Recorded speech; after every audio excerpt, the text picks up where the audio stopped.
Hola. Ahora. Que retomamos esta segunda parte. Y bueno, hoy contamos con Pablo Vázquez, del estudio de SEO Arquitectura, que es también miembro de la asociación. Y bueno, su actividad principal, la del estudio, es el diseño, desarrollo y difusión de proyectos culturales relacionados con la arquitectura, patrimonio y el paisaje. Pablo a continuación nos va a desarrollar uno de estos proyectos culturales que llevan a cabo, como fue Fronteras del año pasado. Y nada, pues bienvenido y muchas gracias por tu colaboración.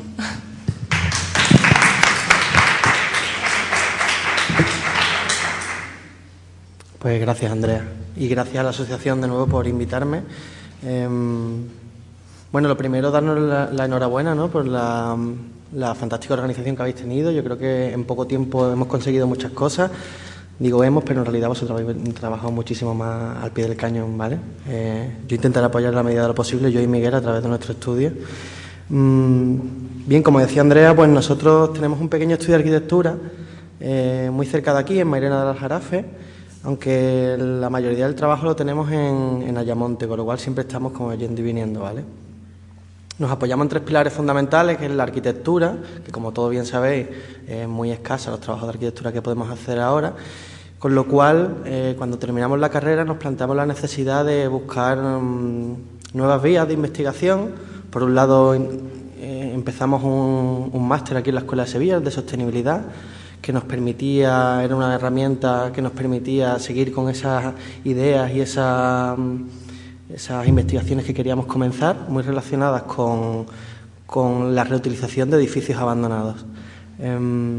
Y por otro, empezamos a trabajar en proyectos culturales relacionados con la arquitectura, el patrimonio y el paisaje. Y uno de ellos, el más importante, el resto lo tenemos un poco en stand-by porque la verdad es que este nos lleva bastante tiempo, es el de Fronteras. Yo vengo a contar más una experiencia que una obra, porque realmente obras no tenemos. Es así de claro. Vengo a contar una experiencia y vengo a contar quizás una actitud de un joven arquitecto cuando sale de la carrera y se encuentra ante la necesidad de intentar cambiar cosas. Con lo cual yo creo que puede ser interesante, ¿vale?, para algunos de los que estáis aquí. En vez de dejarlo para el final, pues me gustaría empezar agradeciendo a todo el mundo que ha trabajado en este proyecto y en otros tantos que tenemos en el estudio. Este es un estudio que cuando entra trabajo, entra gente a trabajar, compañeros y amigos la mayoría de ellos, por no decir todos, y cuando hay poco, pues nos quedamos Miguel y yo nada más. O sea que me gustaría dar las gracias a Yaiza, a Iván, a Lucas, a Carlos, a todos los que están en esta diapositiva, ¿vale?, porque sin ellos yo no podría estar aquí. Bien, pues como decía, hay que decir, mi madre es de Ayamonte, con lo cual me he criado casi en la frontera entre España y Portugal. No sé hablar portugués, pero no sé por qué, lo entiendo, con lo cual yo creo que desde escucharlo desde pequeño parece que como se me ha quedado ahí dentro, ¿vale? Entonces tengo algo de mi segundo apellido, Jesús, que también es portugués, algo tiene que haber ahí que me conecta con el otro lado del río, ¿vale?, con la frontera, esta frontera que le da el nombre al proyecto. Nosotros empezamos a analizar, a estudiar el eje del Guadiana, que son esos 40 kilómetros que hacen de frontera natural entre España y Portugal. Y nos dimos cuenta que realmente, no hace falta que yo lo diga aquí, las fronteras no existen, los territorios son los mismos y a un lado y al otro del río se producen las mismas problemáticas y los mismos conflictos urbanos. Y nos dimos cuenta, como decía, que en esos 40 kilómetros aparecía una serie de realidades comunes que luego eran extrapolables al resto del eje atlántico, digamos a Andalucía y al Algarve. Lo primero que hicimos fue un estudio del río Guadiana, de esa frontera natural, encontrando pues poblaciones, territorios vírgenes, miradas duales, porque hay que entender que este es un territorio que durante muchos años ha estado en guerra, con lo cual cuando se posicionaba un pueblo en España se posicionaba otro enfrente en Portugal y tenían sus castillos, como vemos aquí el de San Lucas de Guadiana, para defenderse uno de otro, ¿vale? Esto es San Lucas de Guadiana y Alcautín.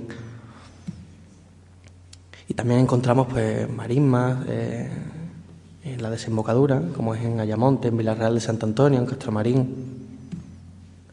Como decía, encontramos una serie de elementos comunes a un lado y a otro de la frontera que luego aparecen también en Andalucía y en Algarve, como son las industrias conserveras y salazoneras, como son los paisajes de Salina y con los molinos de marea. Si os dais cuenta, siempre todo lo que hemos analizado es o una actividad o algo que está relacionado de alguna forma con la arquitectura y con el patrimonio, y lógicamente con el paisaje en el que se insertan.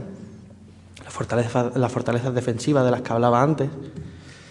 Y empezamos a trabajar por la desembocadura, con lo cual nosotros entendemos que este es un proyecto escalable, porque si empezamos desde la desembocadura podríamos ir subiendo poco a poco, año tras año, a lo largo del río, y encontrando esas realidades comunes que hablábamos antes, ¿no? Que en este caso Vilarreal de Santo Antonio es un pueblo.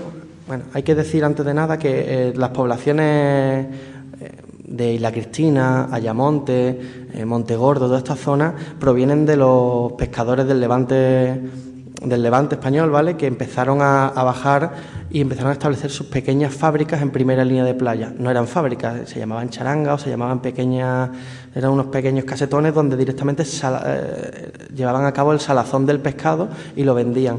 Poco a poco esa actividad dio lugar a las futuras fábricas de conservas y salazones que aparecieron en primera línea de río tanto en Ayamonte como en Vilarreal de Santo Antonio.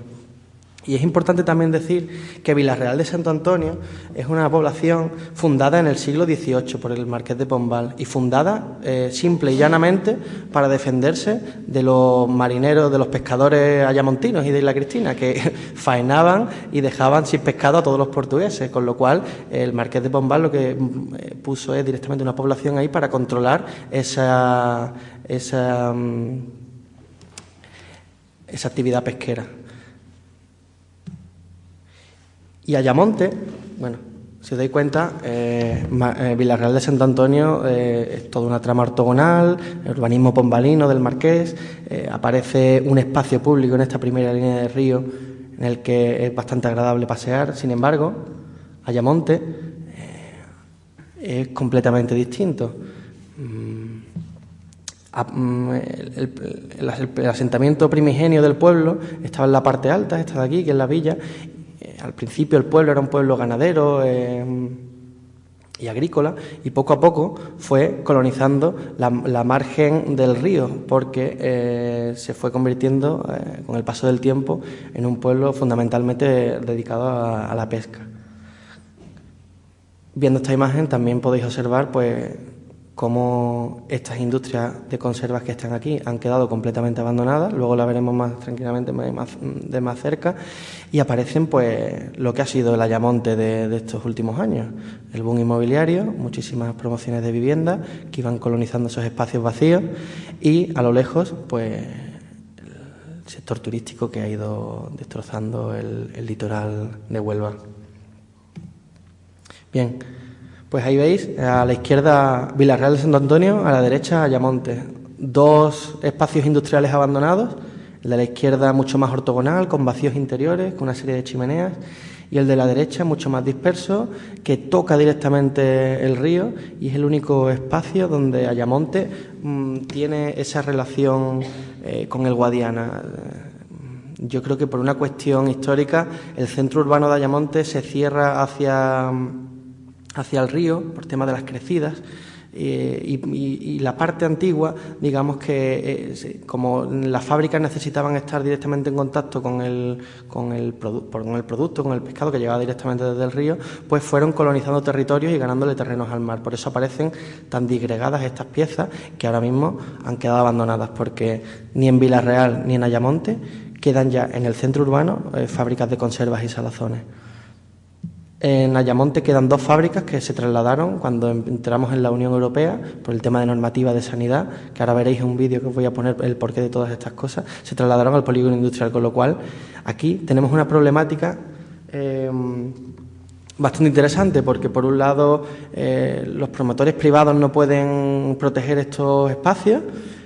Algunos de ellos tienen interés arquitectónico, otros no, pero lo que sí tienen son interés en cuanto a memoria, la memoria de un lugar, la memoria de Ayamonte y de Vilarreal. Hay que entender que el centro de estos dos pueblos antes no era el ayuntamiento ni nada de esto. El centro neurálgico de estos pueblos eran estas zonas pegadas al río. Si os dais cuenta, en Vilarreal toda esta primera trama eran edificios destinados a almacenar pescado o limpiar pescado. Las viviendas de los trabajadores se situaban detrás, y en Ayamonte igual. Aquí todas las fábricas directamente llegaba el pescado, o los astilleros, por ejemplo, donde se arreglaban todos los barcos, las plazas donde los rederos cosían las redes para los barcos. Es decir, existían unas industrias auxiliares que generaban una economía que era la principal de estos dos municipios, y que poco a poco, con el tiempo, han quedado obsoletas y no tiene sentido ninguno ahora mismo. Los promotores privados de las fábricas no se pueden hacer cargo de ellas. Aparte, actúa otra entidad con la que es muy difícil dialogar, como es Puerto de Junta de Andalucía. Y por otra, pues otros propietarios privados han optado por ceder al Ayuntamiento o a la Cámara de Vila-real, ceder estas fábricas porque no las pueden mantener. Y en esa amalgama de problemas o de conflictos aparecemos Miguel y yo, jovencitos, sin ningún tipo de experiencia, e intentar, pues, oye, esta frase tan manida, ¿no?, de poner en valor esta historia tan reciente de Ayamonte y de Vila-real. Aquí veis Vila-real. Estas son las zonas de las fábricas, en el área norte del municipio, una serie de espacios industriales con chimeneas y este colchón que os decía que está por delante, que lo protege del río. El tren llegaba por aquí, todavía se mantienen las vías, con lo cual cargaba el pescado y directamente salía hacia Lisboa. Y esta es la situación actual de las fábricas de Vila-real de Santo Antonio. Decadencia, degradación y, como he dicho antes, obsolescencia. Las pilas donde se lavaba el pescado, todavía quedan latas por ahí tiradas en algunos sitios, las arquerías que dividían las distintas dependencias de las fábricas de conserva. Y si elevamos la mirada, pues entendemos el contexto que lo rodea, el cementerio detrás, nuevos polígonos industriales que van apareciendo en la zona norte del municipio, y esto es lo que aparece ahora mismo allí si visitaréis el pueblo. Ante todo esto, ¿cuál fue la genial idea del Ayuntamiento de Vila-real de Santo Antonio? Lo que veis en naranja es lo que se va a demoler. Es decir, digamos que todas las fábricas y las chimeneas van a ser demolidas, salvo una pequeña fábrica aquí, la de los Ramírez, que por cierto tiene mucho que ver con el alcalde, y las chimeneas. 2 o 3 chimeneas nada más. ¿Para qué? Pues para construir nuevos edificios de 7 plantas que albergarán viviendas en locales comerciales en primera línea del río. O sea, imaginaros lo que vale eso ahora mismo. Y, como veis, pues a la fábrica y a la chimenea pues le hacemos un tratamiento verde alrededor y la protegemos. Bueno, esto es el render de lo que está en negro, es las construcciones que aparecerían después de derribar las fábricas. Y Ayamonte, pues más de lo mismo, ¿no? O sea, como he dicho, las fronteras no existen, los territorios, los problemas se repiten a un lado y a otro, y más en un pueblo como el español y el portugués tan similares entre sí. Como veis, aquí aparecen una serie de industrias abandonadas y en la zona del astillero, con un espacio público delante, si se le puede llamar espacio público a esto. ¿Qué más se ve? Bueno. Ahí veis los cargaderos por donde llegaba el pescado, que todavía se mantienen en pie, y las fábricas, el interior de las fábricas.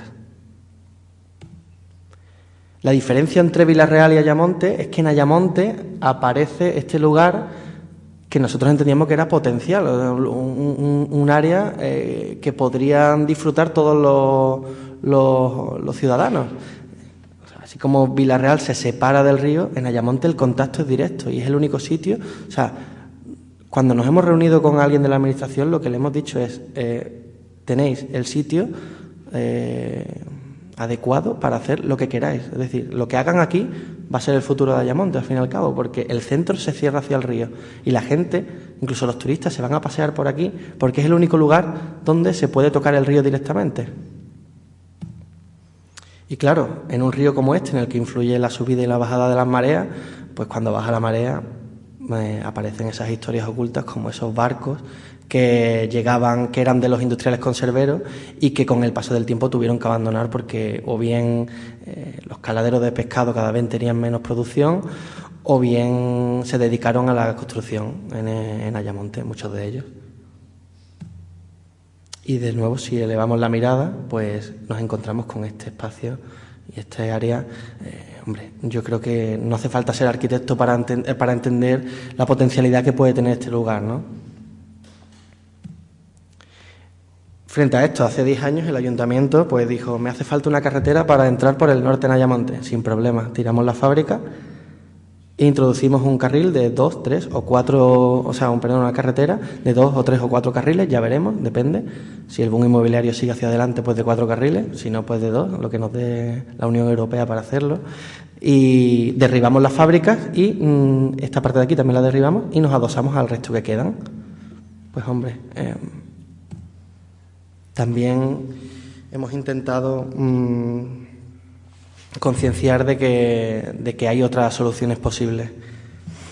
Yo me acuerdo cuando vi la película de Fernando Arrabal, la del cementerio de automóviles, de 1983, 85, no me acuerdo más o menos, que mostraba la historia de 3 músicos, ¿no?, que siendo perseguidos por la policía, pues acababan escondiéndose en un vertedero de automóviles. Allí, pues lejos de la ciudad, los protagonistas encuentran en un paisaje de desechos un lugar pues lleno de posibilidades donde desarrollar su arte, entre montañas de metal, de neumáticos, alfombras de cristales, ruedas recauchutadas, y todos esos materiales les servían a los personajes para fabricar de una forma improvisada pues mobiliario o incluso instrumentos con lo que pasara el tiempo. Los paisajes industriales, tanto los que van a aparecer aquí a lo largo de las jornadas como estos que os he contado de Ayamonte y de Vila-real, pues aparecen en la actualidad como objetos olvidados en el tiempo. Son fruto del continuo estado de mutación al que se ven sometidas las ciudades. Gordon Mataclar escribía sobre sus intervenciones en este tipo de espacios. Decía: mi trabajo con estructuras abandonadas se inició a raíz de una preocupación por la vida en la ciudad, en la que un importante efecto secundario es la transformación de edificios antiguos. Aquí, como en muchos centros urbanos, la disponibilidad de estructuras vacías y abandonadas era un recordatorio importante de la reiterada falacia de la renovación a través de la modernización. La película de Fernando Arrabal y las palabras de Gordon Mataclar pues nos han servido tanto a Miguel y a mí como acicate o como esa frase que se queda ahí y que hace que no se nos olvide que tras el caos y la destrucción hay posibilidades, ¿no? Hay algo más allá, hay una potencialidad y hay una energía de la que podemos extraer ciertos beneficios, ciertos frutos, beneficios a la ciudadanía, ¿no? Estos edificios industriales, los de las fábricas de conserva y de salazones, pues son paisajes de la memoria, al fin y al cabo, son la memoria de una actividad que durante varios siglos ha mantenido en pie ambos municipios y creemos que pueden adaptarse y pueden asumir nuevos usos acorde con la realidad contemporánea. Claro, lo primero que hicimos fue hacer un pequeño estudio. Lo de pequeño es mentira, al final nos metimos y nos dimos cuenta que es que aquí estaba la historia de los últimos 2 siglos de Ayamonte y de Vila-real. Nos dimos cuenta que todo el casco urbano había sido modificado por esta actividad económica, que había chimeneas que no conocíamos ya, que habían desaparecido, que la fábrica de litografía ya no existe y es un edificio de viviendas que tiró esta chimenea también. Y también hablamos, lo interesante de todo esto era que pudimos hablar con todas estas personas que habían trabajado en las industrias. Nosotros no teníamos equipo de antropólogos, por desgracia, entonces Miguel y yo lo que hicimos es, sin dinero, por así decirlo, conocíamos a gente que había trabajado en la fábrica y esa gente nos llevó a otra gente. Entonces hicimos un pequeño documental que dura una media hora. Yo lo he cortado en 20 minutos porque yo creo que vosotros, por mucho que yo os cuente aquí sobre el papel lo que suponía esta actividad, yo creo que hasta que no se ve ese pequeño vídeo no se puede comprender. Grabamos un pequeño documental, como decía, no lo puedo llamar documental porque no tiene ese rigor científico, pero con muy pocos medios, con una cámara fotográfica y con un móvil grabamos el audio. Y lo expusimos el día que inauguramos una exposición que luego veréis. Yo voy a poner el vídeo y luego os comento un poco la reacción de la gente, ¿vale? De antemano digo que hay zonas que se escuchan fatal, ¿vale? Pues os pido disculpas.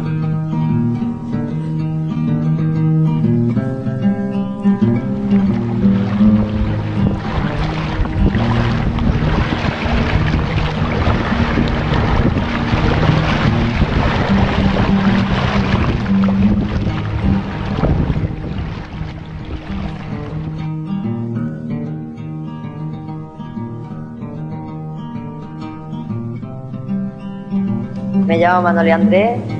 Le llamo Amparo Caballero Contrada. Bueno, yo soy Juan Concepción Jiménez.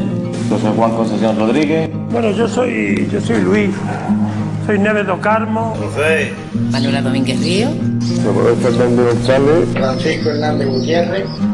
Yo soy Juana Martín Cano. Soy Rocío Martín Rivero. Me llamo María Maya Horta. María Antonia Moreno Flores. Paqui Pérez Joaquín. Antonio Pérez Macera. Me llamo Emilio Pérez Río. Francisca Rodríguez Barroso. Miguel Ángel Santana Barbosa. José Segura Alonso.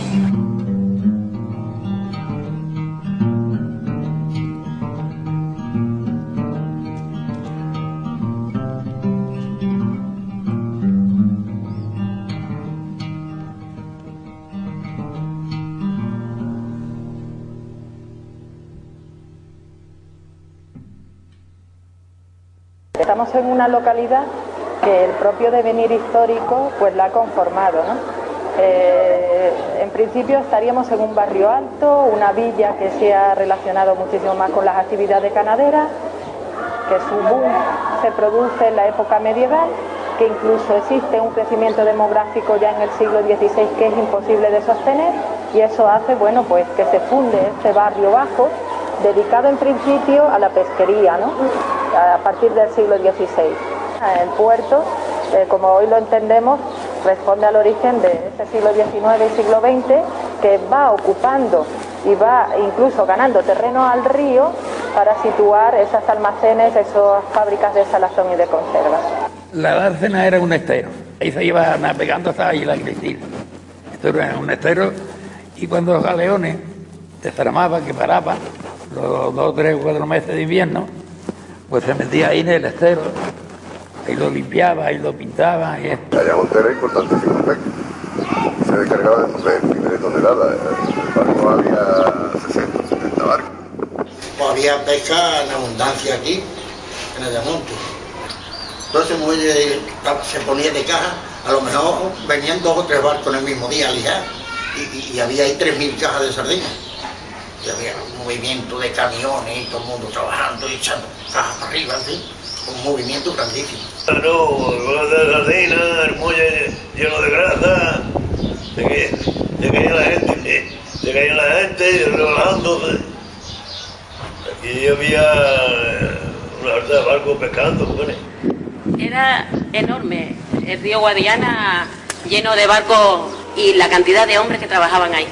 Había una harta de barcos, estaba la Amargura, el Rafaelito, el Arenes.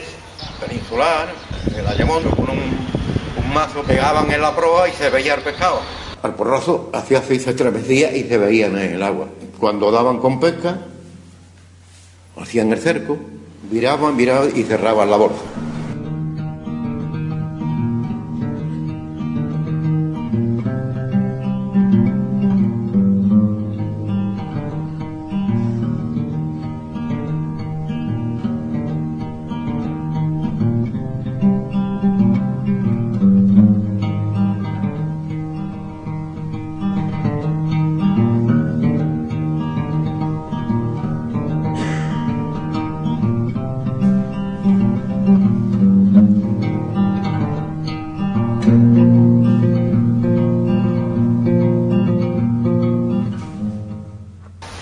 Y a darle, y a pescar, y a embarcar la niña en el barco.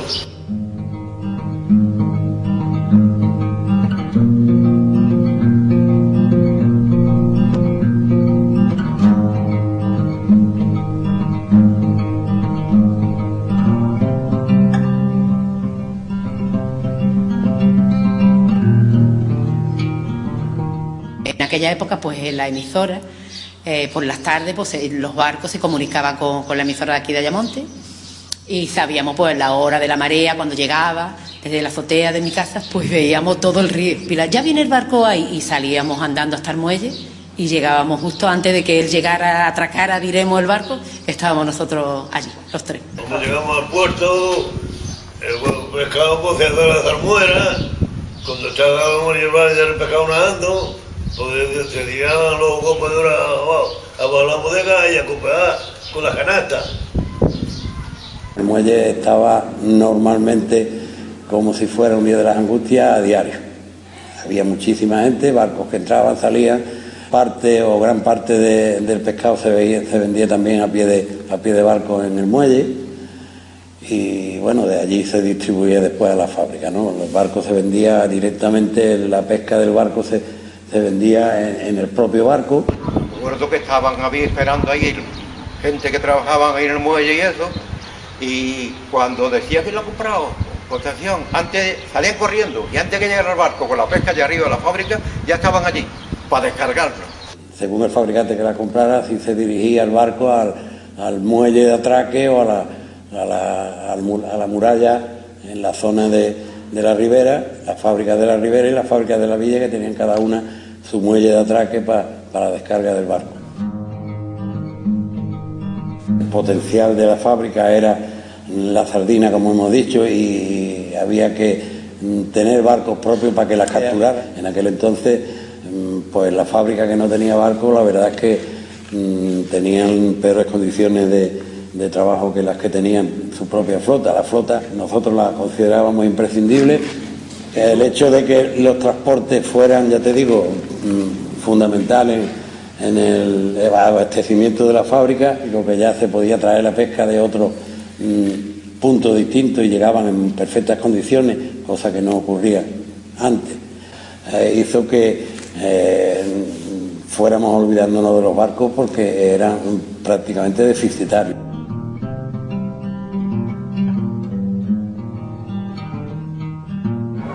No cabe duda que el barrio vasco tendría una naturaleza diferente. La industria del salazón transforma totalmente su orilla, y los particulares están interesados en esos terrenos porque son muy próximos al desembarco de toda mercancía, de la pesca, que era la materia prima de esas industrias. Ayamonte vivía exclusivamente de la fábrica de conservas. Ten en cuenta que en Ayamonte yo conocí 12 o 14 o 15 fábricas. Había fábricas por todos lados, Lo mismo, todo esto lleno de fábricas, que iba para abajo, había charanga por todos lados. Todos vivíamos de lo mismo, de la pesca.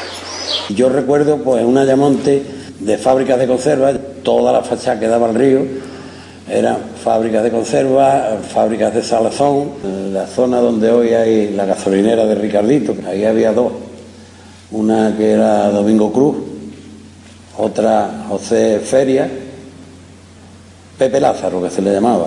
Después había otra fábrica grande que era de salazón, que le llamaban Los Huervanos. Más al norte, diremos, ya nos encontrábamos con la fábrica de Indemar. Pues estaba Pérez y Feo, Folk y Feria, la fábrica de conservas Vázquez. Los Vázquez era la última que estaba en la esquina del muelle, de lo que le llamamos la esquina de la grúa. Metiéndote ya para los varaderos, estaba la fábrica de Pedrito de Jesús, Riquintiño, como le llamaban la gente. Más adelante, Pepe Fernández, que fue el inicio también de Pez Azul. Más arriba ya había fábricas de conserva, pues Rafael Gómez, estaba Conserva Onuba, después estaba la nuestra, más adelante estaba fábrica de salazón, que era de Botello, y la última que estaba ya, que era conserva también, era Francisco de la Cruz. Cuando llegaban los barcos, entonces las sirenas, que tenían la fábrica tenían sirenas, pues empezaba la sirena a pedir para que el personal acudiera a trabajar. Siempre recuerdo a mi madre corriendo porque tocaba el pito de la fábrica, de lo que es la sirena. A veces que no se sabía ni con de una de otra, está tocando Riquintiño, está tocando a lo mejor la fábrica nueva, que se ponían los dueños, los encargados. en la puerta de la fábrica, y todas las que pasaban me decían, ¿queréis trabajar? ¿Queréis esto? Que tenéis? Así que había trabajo, todo el trabajo que había en aquel tiempo ahora lo viera ahora. Pues entonces ponían las sardinas, llegaban de los barcos y la carreaban en canasta, con carrillos, los hombres trabajando con carrillos, llegaban a la fábrica y la tiraban al suelo. Y las mujeres se sentaban a un lado y a otro y se ponían a descabezar. Y nosotros pues, cogíamos las canastas y las llevábamos a la pila, a salar. Iban a unos pilones, y los pilones había un hombre que las estaba echando dentro de Chabazán. Luego de Chabazán muere, la dejaban ahí un par de horas o 20 minutos, el tiempo que ellos creían conveniente. Y luego ya de ahí la quitaban y la pasaban a las rillas. Y de las rillas pues, iban al cocedor. Ya la metían en los cocedores, de los cocedores salían de allí y entonces pues se ponían las mujeres a enlatar y ya la iban metiendo en lata. Entonces las sardinas las tirábamos nosotros a las pilas. Se echaba sal, luego se le echaba una capa de sardina, se cubría todo de sal encima de la sardina y se le hacía una salmuera de 25 grados. Y eso se dejaba ahí en las pilas 10 días, 12 días, depende. Las mujeres se ponen en sus tableros y los hombres pues somos los que tenemos que traerle las cosas, arrimarle la comida para que ellas puedan trabajar. Antes te ponían los chavales con una altura así, y había que ir con una vallita, 2 o 3 vueltas. Trabajé muchísimo porque no había las maquinarias que hay hoy. Hoy hay muchas maquinarias, pero en aquel tiempo que yo trabajaba era a base de esfuerzo, de trabajo. Entonces hacía el trabajo por cuenta, escabezar por cuenta, a engrillar por cuenta. Y contra más hacía, más ganaba. Pero muchos años. Después ya pusieron ya el trabajo por hora. Las mismas mujeres primero trabajaban en el suelo, prácticamente en el suelo con un banquito, cogiendo el pescado del suelo, descabezando o emparrillando en el suelo. Esto se pasó después a pilones, en la que las mujeres el descabezado o el emparrillado lo hacían, pero lo hacían en pie. Y se trabajaba mucho más cómodo. No había botas de agua, no había guantes de protección, entonces era todo a mano y con medio de principios del siglo pasado. La industria salazonera y conservera no solamente está relacionada con las propias industrias y los propios edificios de producción, sino que acompaña pues todo un mundo laboral con unas características determinadas. Pues la red venía hecha de fábrica, pero las coronas y los bolerones y eso había que hacerlo aquí a mano.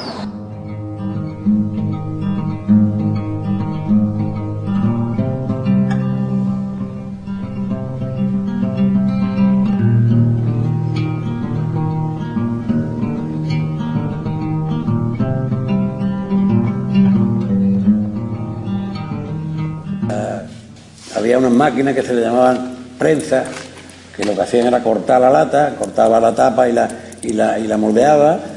Después había otras viradoras que se viraba el cuerpo de la lata una vez ya soldado, que se soldaba a mano, y las viradoras que se hace la pestaña para el cierre, ¿no?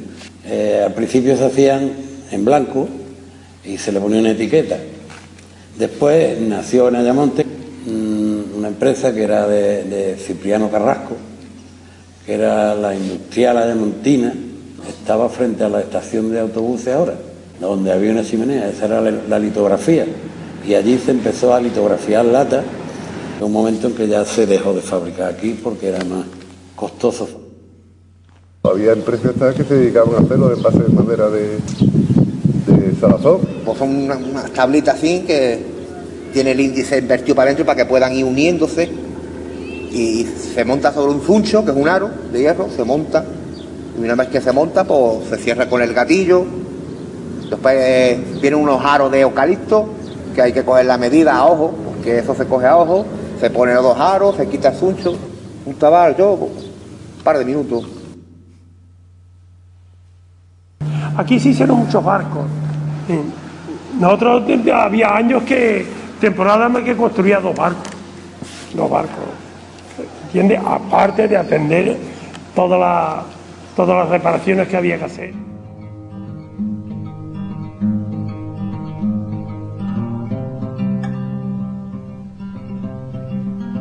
Cuando venía un periodo de esos que yo digo que son cíclicos, y se llevaba 3 años sin haber sardinas, pues era un problema para la industria, perdían dinero. Las fábricas fueron cerrando poquito a poco, empezaron por una, por otra, y fueron cerrando y cerraron todas. Cualquier fábrica ya tenía 30 o 40 mujeres trabajando y 108 hombres. Eran tantas empresas que tuvieron que largarse, todo se pudo largarse, el que se pudo quedar quedó. Hombre, fue un tiempo muy duro. A mí me dolía mucho cuando se decía, pues fulano va a cerrar, o ha cerrado.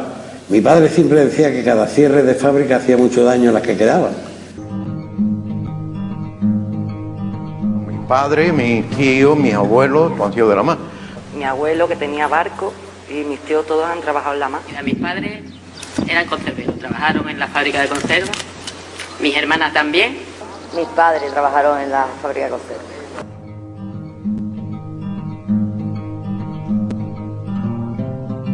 Polígono fue principalmente por la adaptación, cuando entramos en la Comunidad Europea, los establecimientos de transformación de productos alimenticios tenían una normativa y en la fábrica antigua era imposible cumplirla y nos tuvimos que adaptar. Que la fábrica esta ya, pues la situación estructural, de sanitaria y también simplemente de situación, que aquí la anécdota de para entrar un camión tenías que ir con una moto y decirle por dónde se entraba aquí, que era complicado cuando venían los camiones grandes. Y allí pues nos metimos en una empresa muy amplia, con muchas tecnologías, todo muy avanzado. A mí me afectó muchísimo. Yo te puedo decir que tenemos muchas comodidades y que estamos muy bien, tenemos cada una nuestra mesa y todo, pero a mí me afectó muchísimo, porque en verdad que aquí en la fábrica esta éramos más familiar. Sí, es verdad que ha cambiado, ahora mismo la relación es un poco más profesional, eso sí sé que ha cambiado y mismo al entrar a la fábrica se nota, ya tú no puedes entrar a la fábrica como entrabas antes, ahora hay unas normas sanitarias que te impiden entrar a la fábrica de cualquier manera. Tú antes entrabas por aquí, entrábamos de chico corriendo para acá a pagar, echábamos al pescado con la bicicleta, sabes lo que te daba la gana, ahora no se puede.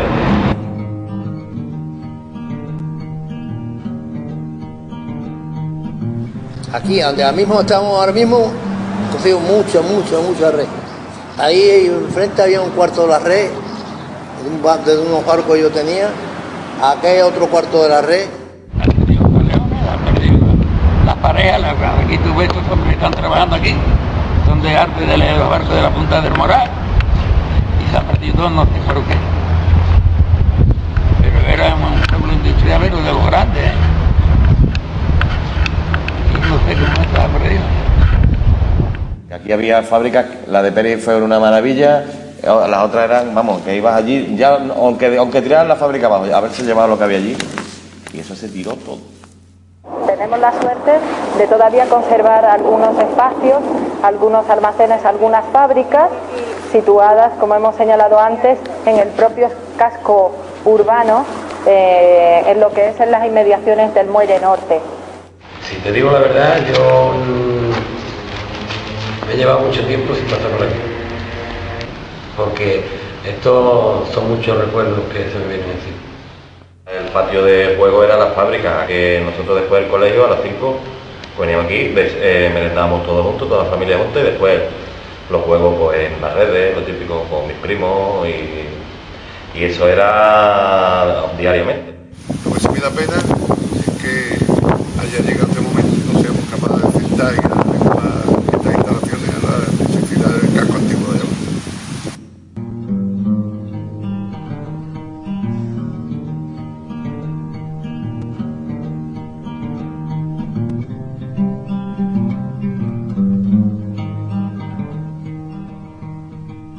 ¿Cuál sería mi ilusión? Pues mira, conservar parte de esto, y sigue enorgulleciéndome pasar por el río y ver conservas Concepción todavía ahí en la pared. Me gustaría que siguiera mucho tiempo ahí.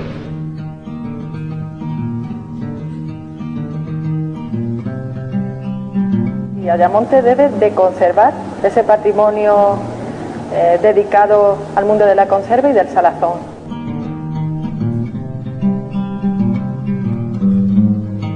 veces pues viene bien recordar todo lo que se ha quedado atrás y esto es una manera de recordarlo.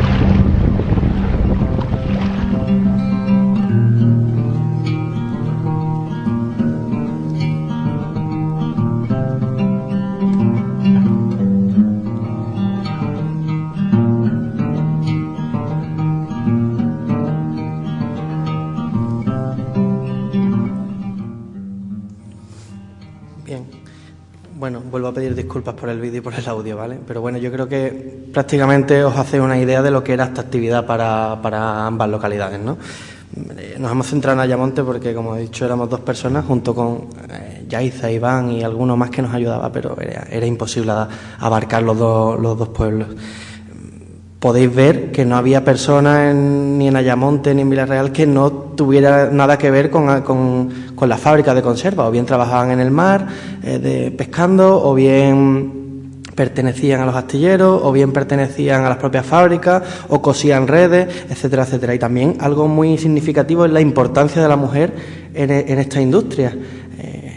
Como habéis visto, hay una parte del vídeo en el que eran las niñas las que enlataban el pescado porque tenían los dedos pequeños y eran las que podían meter una mayor cantidad de pescado dentro de las latas.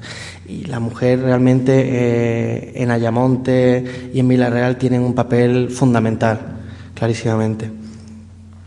Y bueno, de ese Ayamonte que se llegó a llamar la América Chica porque había trabajado para todo el mundo,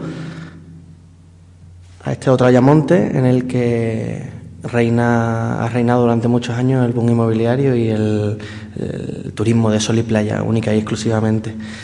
Todas esas fábricas que habéis visto en el vídeo, que se localizaban por aquí, fueron derribadas y ahora mismo es un aparcamiento en superficie. No es posible pasear por Ayamonte por este borde del río. Está totalmente destinado a los coches, simple y llanamente. Y esta parte de aquí, que eran las fábricas que quedaron al final, pues como he dicho antes, pues se cerraron, se llevaron al polígono y han quedado completamente abandonadas. No estoy hablando de 1970, estoy hablando de que esto, hasta 2004, esta fábrica, por ejemplo, estuvo funcionando. Quiero decir que es algo muy, muy, muy reciente. Una vez que hicimos el vídeo, llevamos a cabo la inauguración de una exposición en la que lo que queríamos era concienciar a la gente de que era importante, si no ya proteger las fábricas, sí tener constancia de que esta actividad es muy importante y que hay que mantener viva esa memoria del pueblo. Recuperamos litografía, piedras litográficas, cestas que habéis visto ahí con las que se sacaba el pescado, tabales donde se hacía la salazón del pescado, las grillas, herramientas, etcétera, latas antiguas, ahora las veréis. Y me acuerdo un día que íbamos paseando por Ayamonte, dándoles vuelta a este tema, y vimos en Facebook, Miguel y yo, ya solo quedan 2 fábricas en Ayamonte, Concepción y Pesasur. Y Concepción en su Facebook colgó algo así como, no me acuerdo bien la frase, pero era como: debido a la nueva normativa de sanidad de la Unión Europea, mañana quemaremos, no sé si eran 1.000 o 800, no me acuerdo, cajas de pescado antiguas. Y claro, nosotros sin dinero ninguno dijimos, esta es la nuestra. Nos fuimos para allá, nos plantamos con un camión, fuimos por la noche, saltamos, vimos cómo eran las cajas, si nos interesaban o no, y al día siguiente fuimos con un camión y nos llevamos las cajas de pescado, que ahora veréis para qué se utilizaron. Inauguramos la exposición con este vídeo tan casero y tan malo en algunos aspectos, pero que nosotros creíamos que tenía la esencia de todo esto, y gracias a Dios pues tuvimos la suerte de que vino muchísima gente en el pueblo, hubo mucha difusión y fue la verdad es que un éxito. Y como podéis ver, todas esas cajas de pescado sirvieron, lo que era un residuo para la fábrica nos sirvió a nosotros para hacer la exposición a coste cero. Hicimos bancos en el que la gente podía ver el vídeo, pero también pues contenían donde se apoyaban las grillas, donde estaban los instrumentales que utilizaban las mujeres, una zona que asemejaba a la zona donde limpiaban las mujeres el pescado con esas cestas.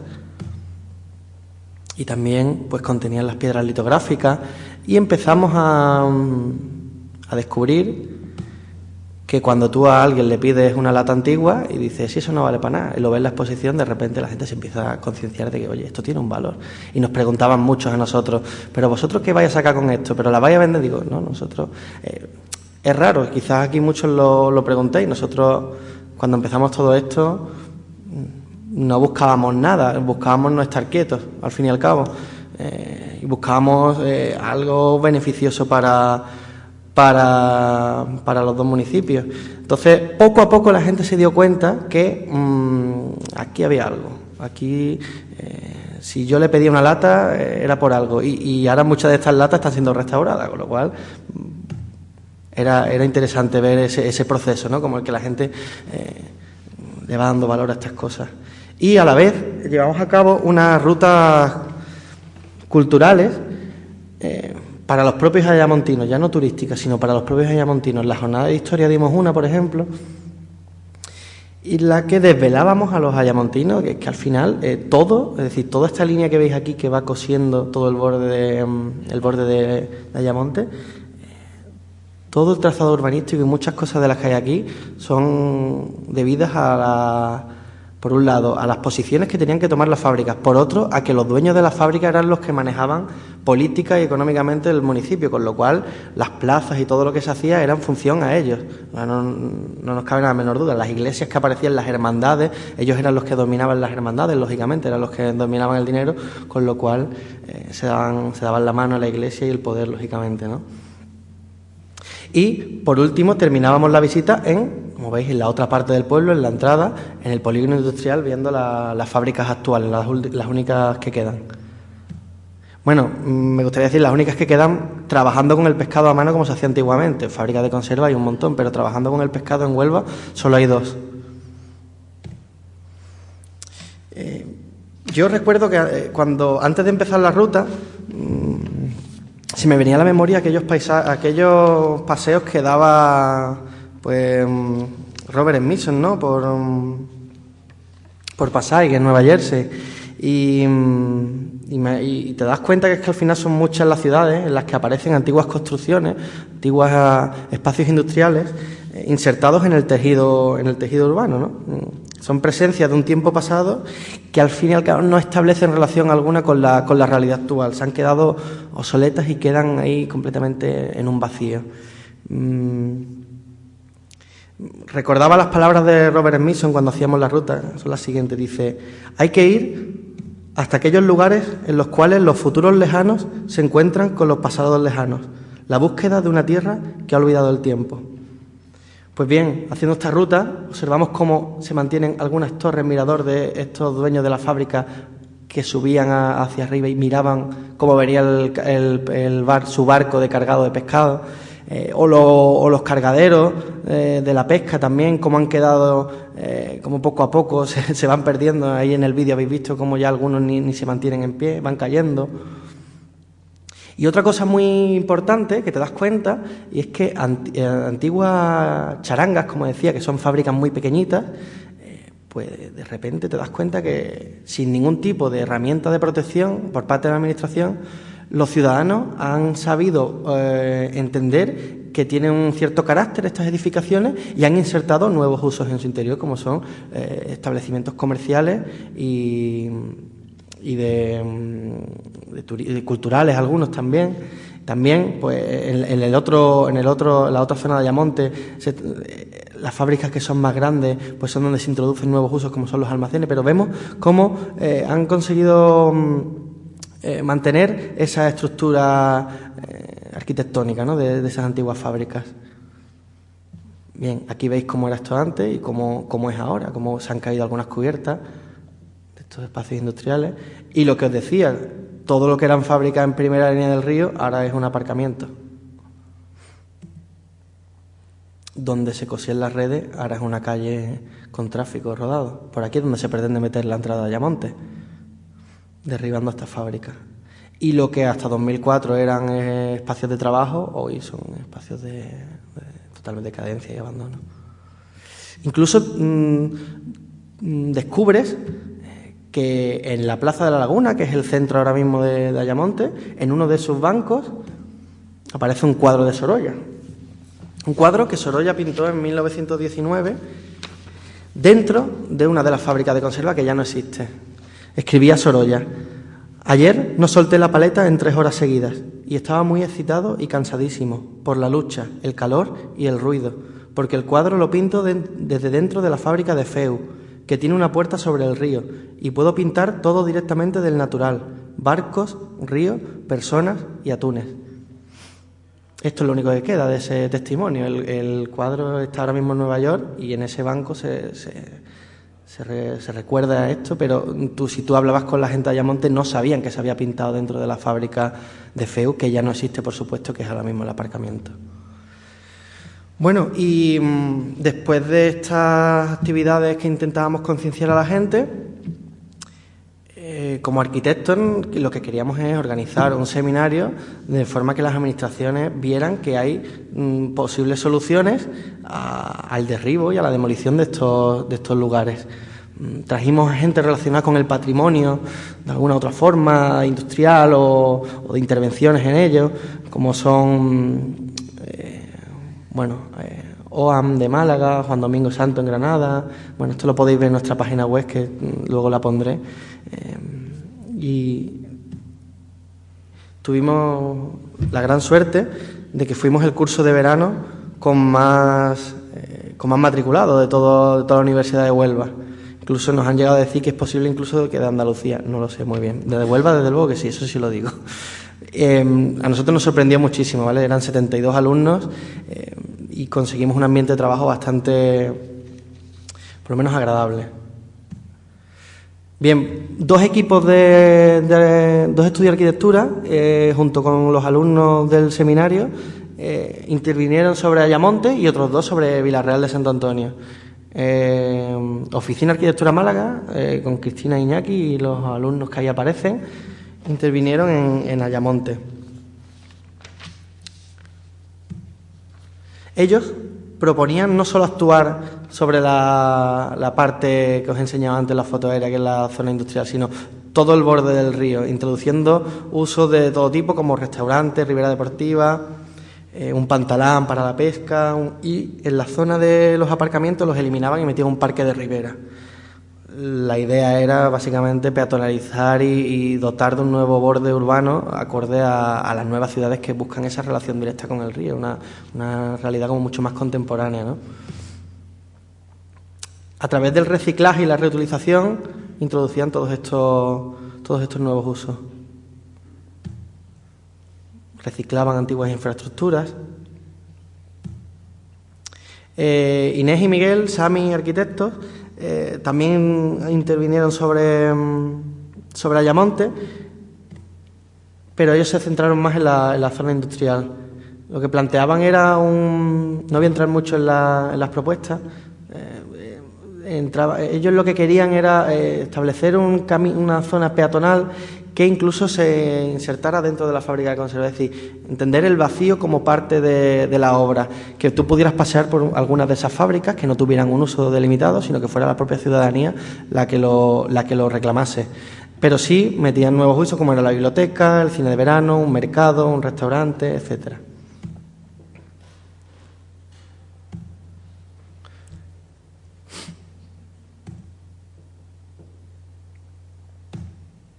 Bien, Juanjo y María son profesores de esta escuela, son 89, e intervinieron sobre Villarreal de Santo Antonio. Su propuesta tiene algo interesante que va muy en relación a lo que en Fronteira buscamos, que es la cohesión entre los dos países. Ellos se inventaron un nuevo municipio que podría ser la unión de ellos dos, sería Ayarreal do Vilamonte, ¿vale? Y detectaron una serie de conflictos urbanos a uno y al otro lado del río y planteaban el desplazamiento de estas problemáticas hacia el patrimonio industrial. Es decir, sería algo como una estrategia del Principito, lo del tema de la serpiente, la boa, ¿no? Al final el patrimonio industrial podría absorber estos problemas y resolverlos. Es una estrategia temporal en el tiempo en el cual todos estos usos problemáticos se introducen dentro de las fábricas sin ningún tipo de problema.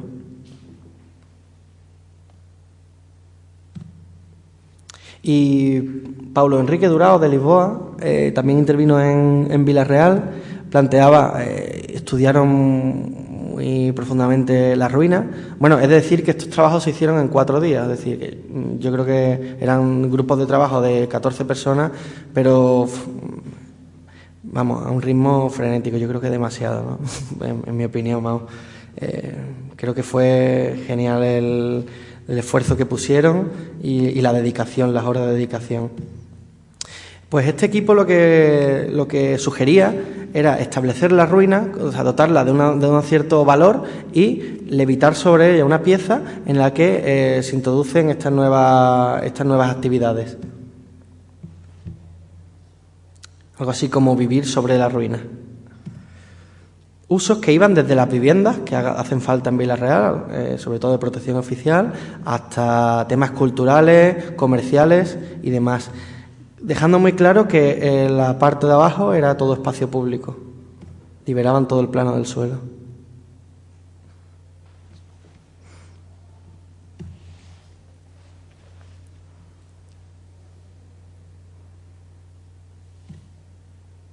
Y la última actividad que hemos llevado a cabo es un concurso de fotografía en el que ya pues veis un sello ahí de la Unión Europea, pues ya se nos empezó a tomar en serio de alguna forma, y cuando te presentas con 2 actividades que has hecho sin nada y ven que han funcionado, pues ahí sí te empiezan a apoyar. Entonces aquí conseguimos unos fondos muy pequeños, pero bueno, como tenemos nuestra caja de pescado podemos montar otra exposición, o sea que no hay problema, y sacamos este concurso de fotografía, ¿vale? Lo que vamos a hacer, ahora mismo la exposición está en Ayamonte, la semana que viene la trasladamos a Castromarín, va a estar otro mes allí, y luego el mes siguiente va a estar en Vila-real de Santo Antonio, casi hasta el verano. De nuevo aparecen estas cajas de pescado, y a los concursantes se le pedía no una fotografía sola, sino 6 fotografías, 3 tomadas en el lado portugués y 3 tomadas en el lado español, con un pequeño texto, buscando eso, que la gente se mueva, que vaya de un lado a otro, que se rompan esas fronteras, esos bordes, y que establezcan un discurso unitario entre las dos orillas. Pensamos, además, que era importante, como yo creo que esta es la última exposición que vamos a hacer sobre este proyecto, seguro. Ya se cerramos un ciclo con Fronteiras 1 relacionada con las industrias conserveras y salazaneras, y era importante introducir los resultados del seminario y las fotografías antiguas. ¿Por qué? Porque lo que queríamos era que el visitante que viniera a la exposición pudiera contemplar los 3 tiempos de ambos municipios: el pasado, reflejado en esas fotografías antiguas, el presente a través de la mirada de los fotógrafos y el futuro a través de los resultados del seminario de los alumnos. Que alguien pudiera entender toda esa escala de tiempo. Esta es la entrega de premios a los concursantes el día de la inauguración. Y bueno, al final pues tienes que hacer esas gestiones con el alcalde, y estoy yo de fondo explicándole lo que se podría hacer en Ayamonte, y eso es lo que nos queda, intentar luchar, intentar que algo de esto salga adelante. Yo creo que con el proyecto Fronteira, con esta primera edición, hemos conseguido esta imagen que traigo aquí de abrir ventanas. Esto es el taller, con todas las ventanas, a distintas horas del día, cómo trabajaban los alumnos. A mí hay una frase que me gusta mucho, que dice lo siguiente, y no sé de quién es. Dice: uno de los principales objetivos de la educación debe ser ampliar las ventanas por las cuales vemos el mundo. Yo creo que nosotros lo que hemos intentado durante estos 2 últimos años, ampliar esas ventanas, dar nuevas soluciones, hasta ahora que quizás nadie se lo había planteado, y no solo a través de la mirada de 2 arquitectos, sino a través de la población, de los alumnos que vinieron, de todo el mundo que ha participado en este proyecto. ¿Qué hemos conseguido hasta ahora? Pues paralizar el proyecto de la carretera que iba a derribar toda esta zona de aquí, paralizar el proyecto de demolición de esta fábrica de conservas de aquí. Y también yo recuerdo el primer día que entramos en esta fábrica, este es el nieto de aquel industrial que nos abrió la fábrica. Bueno, todo eran problemas, porque claro, no pueden mantenerla. Y bueno, siempre te cuentan que hace 15 años le daban no sé cuántos millones por vender esa fábrica y hacer viviendas en primera línea de río. Y yo para mí pensaba, pues menos mal que no te lo dieron, ¿no? Si no, no estaría yo aquí contigo viendo la fábrica por dentro. Bueno, esa primera vez que fuimos a la fábrica, todas estas fichas que veis aquí en el suelo son fichas de las mujeres que trabajaban en la fábrica, con sus nombres, apellidos y todo. Es decir, la historia tirada por el suelo y muchos legajos y muchos libros de el pescado que entraba cada día, la actividad que había, aquella fábrica de feu que contaba donde pintó Sorolla, Concepción, que es esta fábrica, la compró, con lo cual tenía toda la información histórica, la tenían ellos. Y yo recuerdo llamar directamente a la historiadora de allí del depósito de Ayamonte y digo, María Antonia, ven para acá que mira lo que me acabo de encontrar. Y cuando llego allí, pues al día siguiente, de nuevo otro camión y a cargar. Hemos conseguido recuperar estos documentos. Si alguien en un futuro quiere hacer una investigación, pues ahí estarán. Si no, iban a acabar, pues imaginaros cómo estaba todo esto, mojado y la gente entraba, sacaba todo. Yo creo que eso sí nos llena de satisfacción, la verdad, ese tipo de cosas, lo que estamos consiguiendo poco a poco. Y de repente, todas esas cajas que nos han acompañado en este proceso, pues pasas un día por una tienda gourmet y aparecen esas cajas que iban a quemar. Y dices, oye, pues quizás la gente sí se empieza a fijar en lo que tú haces, ¿no? Y allí donde solo había residuos y donde solo había desechos, la gente empieza a ver que, oye, que hay vida más allá de... Parezco Iker Jiménez. Hay vida más allá de estos residuos, ¿no? Se les puede dar un nuevo uso. En 1984, Nancy Hall fue invitada a desarrollar una obra en un terraplén de 23 hectáreas en el área metropolitana de Nueva Jersey. 6 años después, Sky Mount, que así se llama esta obra, dio lugar a un enorme promontorio de 30 metros de altura, erigido gracias al desplazamiento de aquellas tierras. Un emplazamiento desde el que podemos disfrutar de vistas panorámicas hacia Manhattan, Newark y todos los vestigios industriales decadentes de Passaic. Varios pozos de recuperación de metano y una balsa de drenaje de agua superficial se esconden tras aquella montaña convertida en una fuente constante de energía. Y escribía Nancy Hall en relación a esta obra: las pilas de basura han estado con nosotros desde hace miles de años, desde la época más antigua que los arqueólogos han estudiado. En todo el mundo hay millones de esas formas de tierra marginadas. Estas pilas de basura se verán como los artefactos de nuestra generación, nuestro legado. Bien, yo creo que nosotros hemos conseguido que la gente vea que allí, lo que decía del residuo, hay posibilidad de reutilización. Nancy Hall también enseñaba que detrás de los desechos había energía. Nosotros os voy a contar una cosa que vamos a hacer, no puedo decir cuándo, porque nos lo pueden coartar, pero yo creo que todo tiene un ciclo y todo tiene un final, al fin y al cabo. Aunque se puedan reutilizar, yo creo que es importante entender que en todo hay un principio y hay un final. Y esas cajas de pescado que nos han acompañado durante 2 años, tenemos pensado hacer una acción artística, que es estas fábricas, coger las cajas de pescado y irlas lanzando al río Guadiana y conectar las 2 fábricas. Al final las cajas son la metáfora de la unión entre ambos países y poco a poco acabarán desapareciendo en el río. Yo no sé si conseguiremos recuperar las fábricas o no. La verdad es que ahora mismo trabajamos para ello, pero bueno, tampoco pasaría nada. Yo lo que sí me quedo es con la experiencia vivida en estos 2 últimos años, ¿no? De gente que has conocido y de gente que te reconoce el trabajo y que te apoya de alguna forma. Yo creo que si algún día nos encontramos que son derribadas o desaparecen, quedará este trabajo, eso sí está ahí y eso no lo puede quitar nadie. Tenemos que entender que toda creación es temporal y efímera y que aspira desde un primer momento pues a durar eternamente. Me gustaría quedarme con las palabras de José Joaquín Parra. Dice lo siguiente, dice: quizá toda la arquitectura sea provisional, siempre definitivamente inacabada. En ella lo que se nos antoja definitivo no es más que una apariencia de los aplazamientos, los abandonos, los signos múltiples de la destrucción al acecho. No en vano, en esa cosa de ser inacabado, incompleto e imperfecto, caduca y frágil, radica ni poca de la capacidad de la arquitectura para emocionar. Hace poco, un amigo, Javier López, nos mandaba esta imagen de la portada del libro de Sert y preguntaba en la portada si las ciudades podrían sobrevivir.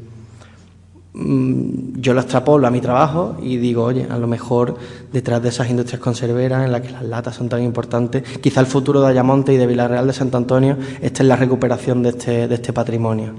Quizá, no lo sé. Y como otra cosa inacabada, os presento el segundo seminario que estamos trabajando para este verano. No os puedo decir mucho más, sí que será en Idaña Nova y en Alcántara, está cerca de Cáceres. Este año lo hacemos en el lado portugués. Yo voy a pasar ahora, tenemos una mesa redonda, voy a pasar una lista de firmas, o sea, de nombre y de email por si queréis que os mantengamos informados y queréis participar en el segundo seminario. Y bueno, la diferencia de este seminario con el del año pasado es que este año va a ser un ambiente como mucho más de academia, porque nos van a ceder incluso el alojamiento, es decir, el alumno va a pagar el alojamiento y las dietas incluidos, entre unos 300 y 350 euros más o menos. 7 días tendrá el seminario y tendrá el alojamiento incluido con las dietas. Y bueno, poco más, simplemente daros las gracias y